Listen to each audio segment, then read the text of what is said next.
सो जाएंगे? नहीं सोएंगे। तो फिर कलाम सच्चा या पादरी सच्चा?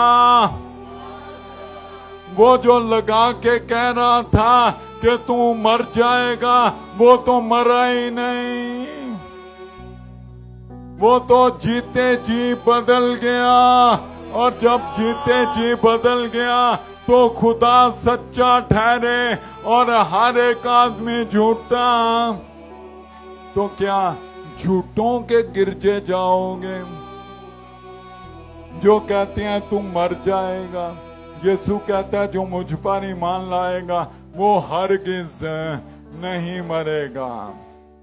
वो मौत के हुक्म तो टल गए।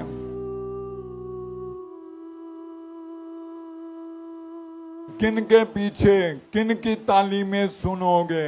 आज भी फेसबुक के ऊपर झूठ बोलने वाले धन धनाते झूठ बोल रहे हैं।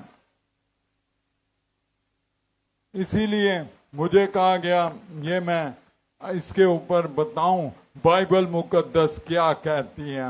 हम सब नहीं सोएंगे मगर सब बदल जाएंगे। ये एक पल में पिछला नरसिंगा फूंकते ही होगा। जलाल में जाएंगे, आसमान को लौटेंगे, न के खाक को। हालेलुया,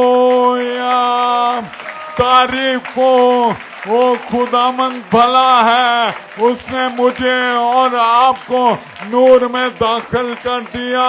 खाकी थे आसमानी बना दिया, तारीकी थे जलाली बना दिया।